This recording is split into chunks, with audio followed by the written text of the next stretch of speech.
But as Jill has said, God's been saying lots of different things in this season and this time, and one of the great opportunities is to have more conversational approach to things. And so we're going to have four services. Spree's in the middle of that, so it's 2 and then a little gap and then 2 after. But we're going to have 4 services where we're going to focus on those different things, those different elements, connecting with God, ourselves, church and others. Why is this important? Why is this linked to the verses that we just heard? Well, as you can see, 2 chairs here, and the game Connect 4, it brings us together, doesn't it? And in a world that is possibly more divided than it's ever been, maybe, in a world where it should be more connected than it's ever been. Those verses about God talking to us, being like branches of a vine, being connectors ourselves, on one end connected to God, and on the other end connected to the outside, to fruit, to being out. That's who we're called to be as people of God. So we're going to explore that, and as I said, we're going to explore that 4 conversations. And I'm very, very excited to welcome the lovely Dave Perrin to thrash me at Connect 4. So let's give Dave a round of applause.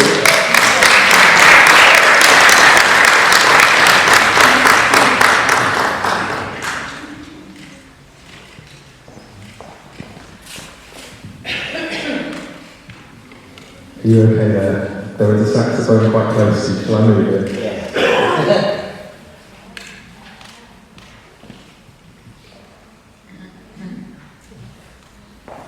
If I was at the scrum when it comes back in, that's my fault.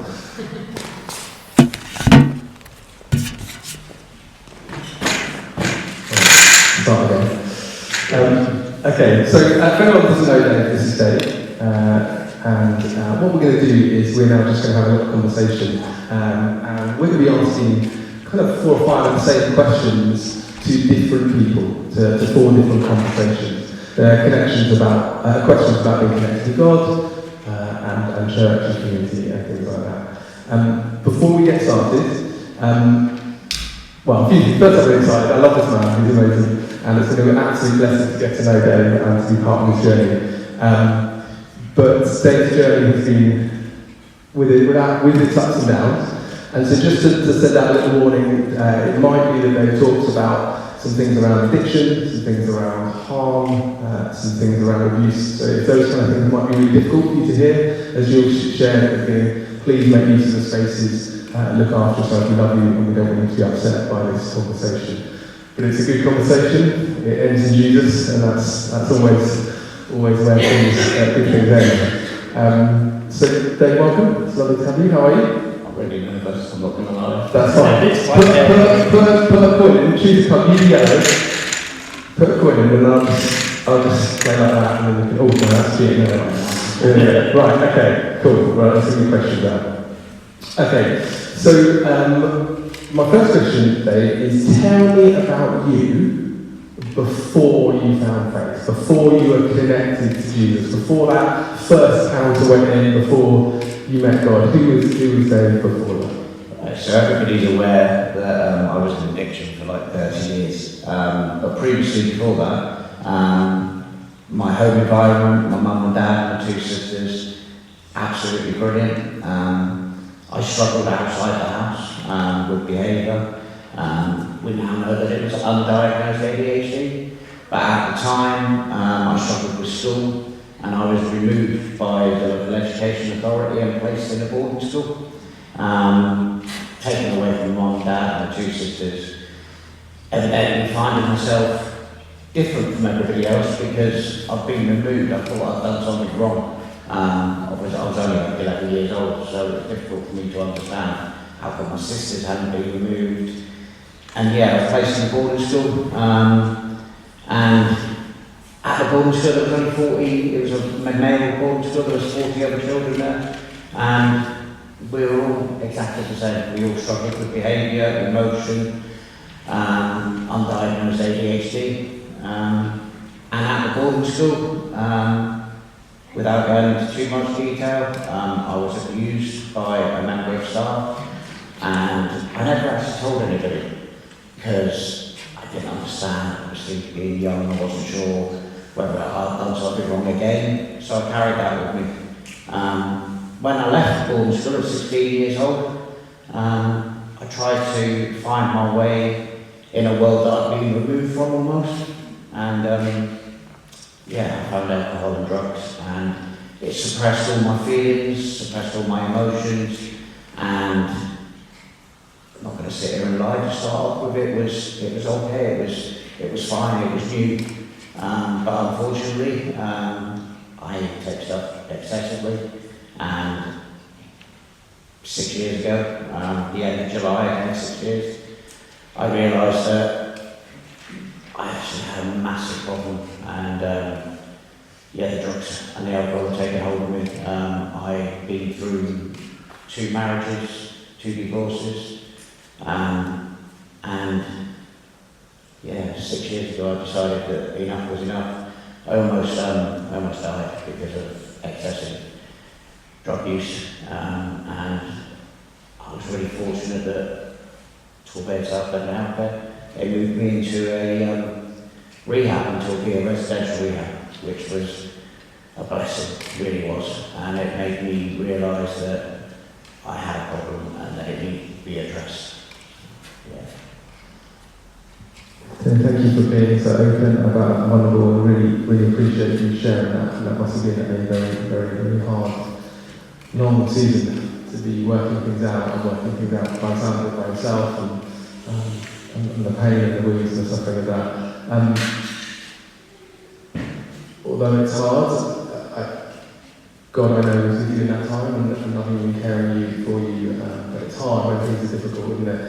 Tell me now a little bit more about the beginning of the change. Can you tell me about that first moment when you connected with Jesus and your life started changing in that regard? So when I moved into rehab, I attended AA and NA, which is Alcoholics Anonymous and Narcotics Anonymous, and they ask you to find a higher power, and I really struggled with it because I've never been in faith before, and yeah, as I said, I struggled massively with it.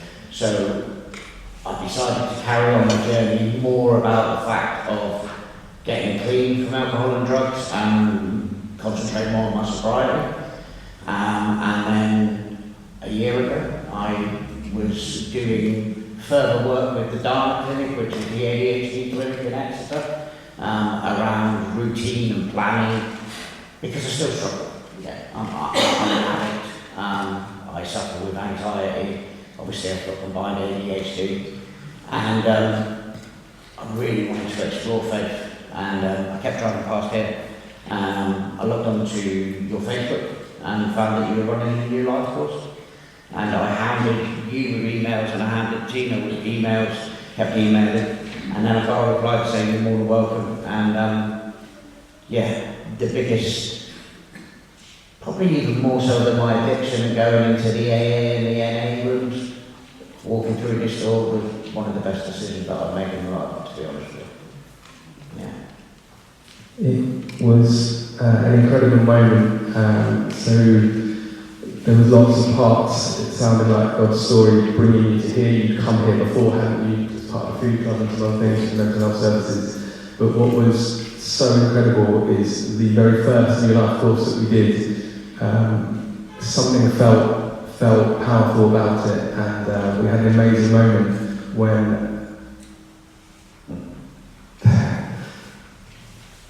Sorry, I'm emotional. I'm just probably crying at some point, which is great. So it was an incredible moment. So I won't embarrass her, so I won't say her name, but someone who had put out that Facebook post was. We'd asked a few people to pray at that time, on that Monday night, while the session was going on. And what was incredible was that she contacted me, I think it was that evening, yeah, it was that evening, about 9 o'clock, and was like, sorry to message you late or whatever, but I was praying and something really weird happened. I felt something really weird happened at about 8 o'clock. Sorry, I don't want to ask you to do that. And what had actually happened is Dave had heard for the first. But it was powerful, really. It was. David heard that Jesus loves him for the first time, and I saw in his eyes for the first time he held it and he believed it. And then it saved his life in that moment, which is exactly when this person was praying, when they felt connected to that moment. And it just summed up everything of what we're talking about today, everything of who God is, that God is desperate to connect us, not just ourselves with God, but others in a fellowship and a faith family. We talked about that word redeemed just now. It means being reclaimed back into the family. You are always have been, you are a created being, you are a child of God, whether we know it or believe it or want it, and we go off and we live our life. And God is desperate to want to reclaim us back into that family. And that moment, saw you being reclaimed back, it was incredible. Tell me a little bit about what connected to Christ has meant for you now. We've heard about who you were before, we've heard about the moment, but what is being connected with Jesus meaning for you at the moment? So I was very fortunate that in my recovery I was able to build relationships with my mum. My dad unfortunately passed away before I got clean. But I built relationships with my mum. You see my mum coming to church with me. And my two sons, really fortunate that, from a broken man to be able to build relationships with them. So I've always felt love from them. I've always struggled with myself. I am my own worst critic. I am so hard on myself. So that powerful moment when you said that God loves me no matter what. And I hold that really strong to myself on a daily basis. And having God in my life allows me to love myself because I know that I'm loved by Him. And it allows me to, I'm a lot calmer, I'm a lot more, just a lot more at ease. I still suffer really badly with the anxiety and I still criticise myself massively. But I'm learning, and I think I'll always be learning. I'm always learning to be kinder and gentler to myself. And having all of you wonderful people in my life as well. And not one of you have ever judged me, which is beautiful. Not one of you have ever looked down at me, despite my journey and despite where I have come from. And it's beautiful. It's so wonderful. Yeah, and that's the next one. What has church meant for you? I mean, you've slightly shared it today, which is lovely, but being part of a faith family, there's lots of churches, not just this church, but particularly obviously just what you shared, being in the church, what has that meant for you, being connected to Christ and connected to church? What has that meant for you? So, as you've all kind of been aware, I haven't been present a lot since Christmas. Unfortunately, the addict in me, I found this wonderful place and I took on everything that was possibly available to me. Everybody kept saying to me, slow down a little bit, slow down. But no, I know best. And unfortunately, I wore myself down. And then I suffered with a lot of chronic pain illnesses and they started kind of taking over. And then I'd miss 1 week and then 2 weeks and then 3 weeks. And then I wanted to come, but then the anxiety, so I felt I let it down. Because this church to me, it means so much. I feel a part of. I feel loved not only by God but by everyone here as well. And it's such a powerful thing. It's so wonderful, Dave, to hear that. So, but isn't it amazing that addictive personality went from one thing to another? You were incredible, giving so much to church, and you were desperately trying to just help you. I mean, people say things to me, so I'm rubbish at it.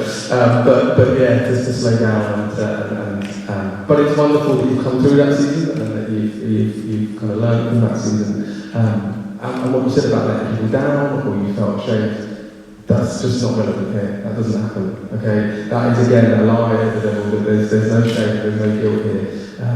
Because what that whisper does is it tries to keep us away. It tries to keep us away.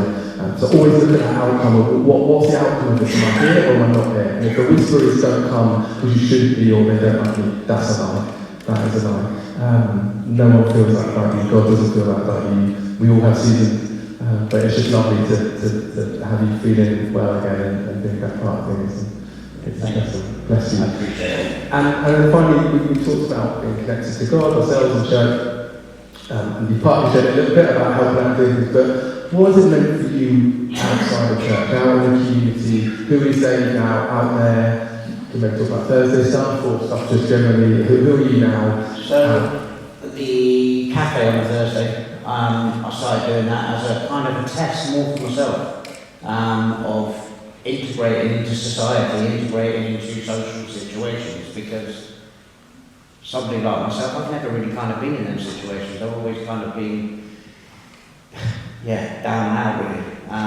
So that was a testament. That's allowed me to engage with people from all different walks of life, allowed me to communicate, also to be a part of a team, and giving back almost. Because when I was in recovery, I took a lot. I took a lot to repair myself, and I'm still taking a lot. So I'm able to give back in little ways. It makes me feel good within myself. And as I said, I feel a lot calmer with God in my life. I look at situations differently now. There's not a lot of anger or aggression anymore. I'm still learning, and I think I will be learning on a daily basis, just to be a bit more kinder and gentle to myself, and being here and being present within the church and the congregation allows me to be calmer and look at things from different perspectives. Bless you, brother. I am definitely still learning and definitely getting it wrong. Right, we're behind on again, you'll go. On a long way, you'll go. So the next question is about this next one, is about that we can start connecting and then the world and other things come along and tries to mess up our go. Keep us money going.